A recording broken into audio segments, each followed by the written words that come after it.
Philippines, abortion is really a hot topic. To this day, abortion remains illegal in the country. This is probably because the Catholic Church strongly condemns abortion. The Catholic Church hierarchy wields strong influence on the society and on the government officials, as more than 86% of the Philippine population subscribes to the said religion.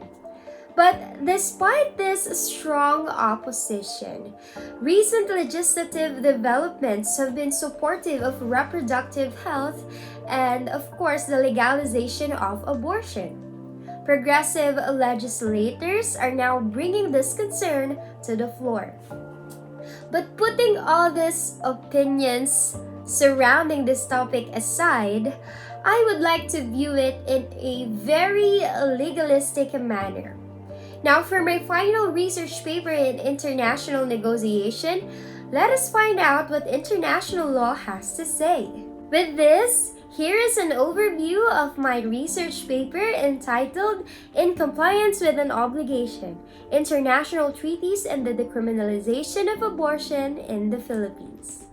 On July 15, 1980, the Philippines signed the Treaty of CEDAW, or the Convention on the Elimination of All Forms of Discrimination Against Women.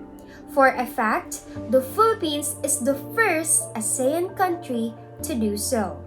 Fast forward to May 2015, the said committee released its report on the inquiry on reproductive rights violation and recommended to the Philippine government to amend Articles 256 to 259 of the revised Penal Code to legalize abortion in cases of rape, incest, threats to the life of the mother, or serious malformation of the fetus, and decriminalize all other cases where women undergo abortion, as well as adopt necessary procedural rules to guarantee effective access to legal abortion. Now, in 2016, the same committee even made a follow-up to the Philippines to fully implement, without any delay, all the recommendations issued by the committee in 2015. Now, apart from the said treaty, here are the major international treaties and executive agreements that have been signed and ratified by the Philippines in line with this topic. So, having signed and ratified and concurred with these said agreements, the Philippines is now obligated to fulfill its demands. Now, with the doctrine of incorporation and transformation, international treaties and executive agreements through the operation of the Constitution form parts of the Philippine law. This simply means that by criminalizing abortion regardless of any circumstance, the government of the Philippines has failed to fulfill its international obligation to protect women's health and human rights.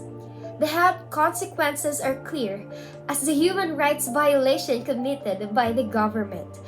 The human rights implicated by the criminal ban include the right to life, health, freedom from cruel, inhumane, and degrading treatment, equality and non-discrimination, and privacy.